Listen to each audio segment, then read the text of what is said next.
तो दोस्तों, अगर short term trading quick capital appreciation के लिए है, इन्वेस्टमेंट्स वेल्थ क्रिएशन के लिए की जाती हैं। इसमें काफी सारे ऑब्जेक्टिव्स भी होते हैं। किसी को गाड़ी लेनी है, किसी को घर बनाना है, बच्चों की शादी, बच्चों की एजुकेशन, काफी सारे ऑब्जेक्टिव सामने आते हैं। और किसी को सिर्फ रिटायरमेंट के लिए अच्छा खासा पैसा चाहिए ताकि रिटायरमेंट के बाद ज्यादा मुश्किल ना हो पैसे को लेके। तो इसमें आपको समझना चाहिए कि इन्वेस्टमेंट्स में कैपिटल लेवल पे आपको रिस्क कम होता है, रिटर्न भी रिलेटिवली कम होते हैं, लेकिन एक कॉन्फिडेंस, एक प्रॉमिस होता है कि जो भी आप पैसा लगाएंगे एक ठीक ठाक लेवल का रिटर्न आपको जरूर वो प्रोवाइड करेंगी। इसमें भी इक्विटी स्टॉक मार्केट में सबसे अच्छा और सबसे प्रॉमिसिंग प्रोडक्ट माना जाता है, जो कि आपको रिलेटिवली बेहतर परफॉर्मेंस और रिटर्न्स प्रोवाइड करता है। इस वीडियो में बात करेंगे कुछ स्ट्रेटजीज की जो मैं अपने ओवरऑल इन्वेस्टमेंट्स में इस्तेमाल करता हूं और मोस्ट लाइकली करूंगा भी। एट द सेम टाइम ये भी बताएंगे कि किस तरीके से आप उनको यूज कर सकते हैं। तो आइए शुरू करते हैं।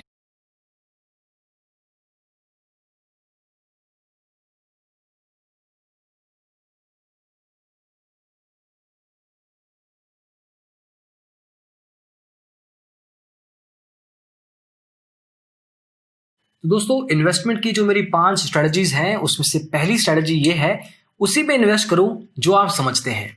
अब इसको समझने के लिए एक एग्जांपल लेते हैं।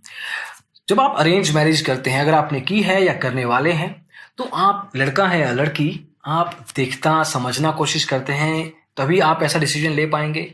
आप एक मोबाइल खरीदते हैं, उसके फीचर्स को जानने की कोशिश करते हैं। एक गाड़ी खरीदते हैं, उसकी टेस्ट ड्राइव लेने की कोशिश करते हैं। तो इन सब चीज़ों में आप एक डिसीजन सीधा नहीं लेते, एक इंपॉर्टेंट डिसीजन लेने में समय लेते हैं, थोड़ी बहुत रिसर्च भी करते हैं। तो स्टॉक मार्केट में जब आप अपना कमाया हुआ पैसा लगा रहे हैं तो उसमें भी रिसर्च की जरूरत है, समझने की जरूरत है कि कहाँ पैसा लगा रहे हो। इक्विटी में लगाओ या रियल एस्टेट में, या आप कमोडिटी करेंसी की ट्रेडिंग करो, जो भी प्रोडक्ट आप चुनो उसको समझना जरूरी है। उसके ओवरऑल लेवल के रिस्क फैक्टर्स क्या हैं, कितना रिटर्न वो दे सकते हैं, कितने समय में, उसके अंदर भी कितनी एसेट क्लासेस हैं जो कि आपको ठीक ठाक रिस्क लेवल पे अच्छा रिटर्न दे सकती हैं। जो भी आपका रिस्क एपेटाइट है उसके बेस पे आप डिसीजन लेते हैं। और मैंने भी यही किया था। पहला जो मेरा स्ट्रेटजी था, मैं समझा अलग अलग फाइनेंशियल प्रोडक्ट्स को, उसकी रिस्क और रिटर्न एपेटाइट के बेस पे देखा कि कितना रिटर्न एक्सपेक्ट करता हूँ, कितना रिस्क ले सकता हूँ, उस टाइम पे मैं कितना कैपिटल लगा सकता हूँ।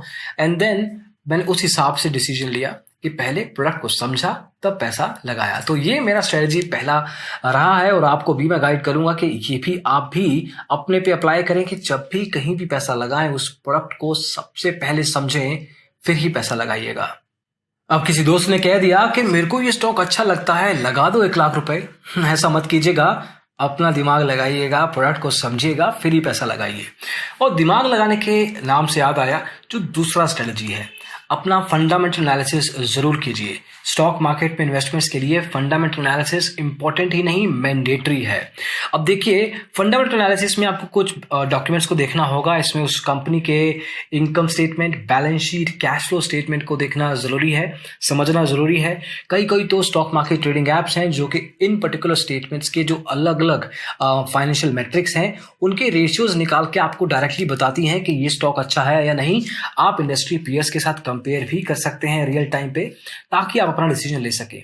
मैं भी कुछ इसी स्ट्रेटजी को फॉलो करता हूं। फॉर एग्जांपल, IIFL मार्केट्स का इस्तेमाल आप कर सकते हैं, गेस्ट लॉगिन के साथ आती है। इसमें आपको डेफिनेट लेवल पे अलग अलग जो कंपनीज हैं, स्टॉक्स हैं, उनके स्क्रिप्ट्स के साथ, उनके फंडामेंटल एनालिसिस में जो भी रेशियोज लगते हैं वो सामने से मिलेंगे। इसके अलावा ये आपको अलग अलग स्कैनर्स भी प्रोवाइड करते हैं मार्केट को लेके, जो कि आपको डायरेक्टली डिसीजन लेने में मदद करते हैं। स्टॉक मार्केट में अगर आपने इस तरह के एनालिसिस नहीं की अभी तक और डायरेक्टली पैसा लगा रहे हैं तो आपको शायद पता नहीं आप कहाँ जा रहे हैं। डेफिनेट लेवल पे आपको ये सब करना चाहिए। शुरू में शायद आपको मुश्किल लगे, लेकिन इन ऐप्स के जरिए आप काफ़ी कुछ आसानी से कर सकते हैं। आपको दिक्कत की सामने करने की जरूरत नहीं रहेगी। शुरुआत में थोड़ा टफ रहेगा, over a period of time ये आपके ट्रेडिंग का हैबिट बन जाएगा। इसमें सारे डेटा पॉइंट्स, सारी information right in front of you रहती है। ज़्यादा एनालिसिस आपको खुद से करने की जरूरत नहीं रहती, बस आपको उस इंफॉर्मेशन से डिसीजन लेना है जो कि ऐप आपको प्रोवाइड कर रहा है। स्टॉक मार्केट इन्वेस्टमेंट्स में मेरी तीसरी स्ट्रेटजी है, जितना जल्दी हो सके उतना जल्दी शुरू करो। इसके 2 कारण हैं। पहला कारण ये है कि स्टॉक मार्केट में जब आप एंटर करते हैं तो देयर आर चांसेस कि आप कुछ गलतियां करें। अब ये गलतियां जितनी जल्दी करें उतनी जल्दी सीखेंगे और उतनी जल्दी ही आपको अपने एनुअलाइज रिटर्न्स मिलने शुरू होंगे। पॉसिबल है कम गलतियां करें आप, क्योंकि आप मोर और लेस मार्केट में रिसर्च करके एंटर कर रहे हैं और कुछ ऐसे वीडियोस देख रहे हैं जो आपको हेल्प कर रहे हैं। दूसरी चीज ये है कि जो इन्वेस्टमेंट्स का कॉन्सेप्ट है वो काम ही कंपाउंडेड रिटर्न्स पे करता है। मतलब अगर आज आपने 1 लाख रुपए लगाया और 10% रिटर्न मान के चलिए, तो अगले साल जो आपका प्रिंसिपल है वो 1,10,000 हो जाएगा। तो उसी तरह से यहां से शुरू करेंगे आप अगले साल, और उसका 10% which would be 11,000 next year, वो आपको मिलेगा। तो ये बढ़ता रहता है based on your compounded returns. तो ऐसा नहीं है कि एक बार आपने 10% डाला तो कंसिस्टेंटली प्रिंसिपल का 10% मिलेगा, ये कंपाउंड होता जाएगा। तो बेहतर है अगर आप ज़्यादा देर समय में स्टॉक में इन्वेस्टेड रहते हैं, then it helps you to give you better returns which are annualized in nature, और कंपाउंडेड लेवल पे आपके रिटर्न्स आपको मिलते रहते हैं। तो जितनी जल्दी हो सके उतनी जल्दी एंटर कीजिए। मेरी चौथी स्ट्रेटजी है कि स्टॉक मार्केट में इमोशंस को जितना दूर रखें उतना बढ़िया। अब किसी ने कहा है कि अगर आप अपने पैसे से नफरत करना चाहते हैं तो स्टॉक मार्केट में डाल के उससे प्यार करना शुरू कर दीजिए। नहीं समझे? देखिए, स्टॉक मार्केट में इमोशंस की कोई वैल्यू, कोई कदर नहीं है। इनफैक्ट अगर आप पैसे से प्यार करेंगे, उससे डरेंगे, लालची होंगे, किसी भी तरह की इमोशन लेके आएंगे, तो आपका नुकसान लगभग तय है। तो आपको इमोशंस को बिल्कुल बीच में आने नहीं देना है। इनफैक्ट रोबोट की तरह काम करना है, बिल्कुल डिस्ट्रैक्ट नहीं होना है। स्टॉक मार्केट में लॉन्ग टर्म इन्वेस्टमेंट्स में काफ़ी बार आपको ऐसा हो सकता है कि कोई र्यूमर्स आए, न्यूज़ आए, कोई ऐसे टर्मर्स हो जाएं। कोरोना वायरस हुआ है अभी फॉर एग्जाम्पल, मार्केट बैठ गई, स्टॉक्स गिर गए। अब जो लोग डर गए यहाँ पे, वो एग्जिट मार गए, स्टॉक को छोड़ गए, चाहे वो 5 साल के लिए थे या 10 साल के लिए, लेकिन ऑलरेडी वो स्टॉक से एग्जिट हो चुके हैं। क्या ये सही है? देखिए, स्टॉक मार्केट ने over a period of time तो ठीक ठाक लेवल पर रिटर्न देने ही है, हिस्टोरिकली ये देखा गया है। तो ये जो समय था स्टॉक को एग्जिट करने का नहीं, स्टॉक में एंटर करने था। और कुछ लोगों ने एक्चुअल में अभी अपनी स्टॉक होल्डिंग्स को बढ़ाया है, क्योंकि इस प्राइस पॉइंट पे वो स्टॉक उनको पहले नहीं मिल रहा था। तो this is the entrance time, not the exiting time. और यहीं पे इमोशन आपको नुकसान पहुंचा देती है। जब आप डर जाएंगे इस तरह के टर्मोइल से, तो आप अपना नुकसान करवा बैठते हैं। उसी तरह से लालच भी आपको नुकसान देता है। तो इमोशनलेस रहने का, मार्केट में नॉइस आएगी उससे डरने का नहीं। अपने इन्वेस्टमेंट्स को लॉन्ग टर्म लेवल पे विश्वास कीजिए, क्योंकि जब आपने एनालिसिस किया था पॉइंट नंबर 2 पे, तो आपने सोच समझ के ही डिसीजन लिया था कि जिस स्टॉक में आप एंटर कर रहे हैं वो लॉन्ग टर्म पे आपको रिटर्न देगा। ये सब चीजें शॉर्ट टर्म लेवल पे रहेंगी, आप लॉन्ग टर्म के लिए यहीं पे हैं। और मेरी 5वीं और आखिरी स्ट्रेटजी ये है कि अपने पोर्टफोलियो को डाइवर्सिफाई कीजिए। अब ये बहुत बार सुना होगा आपने, लेकिन शायद समझे नहीं है। देखिए, एक सेइंग है, don't keep all your eggs in the same basket. इसका मतलब है कि अपने सारे अंडे एक ही बास्केट में मत रखिए, क्योंकि अगर बास्केट गिरी तो सारे अंडे टूट जाएंगे।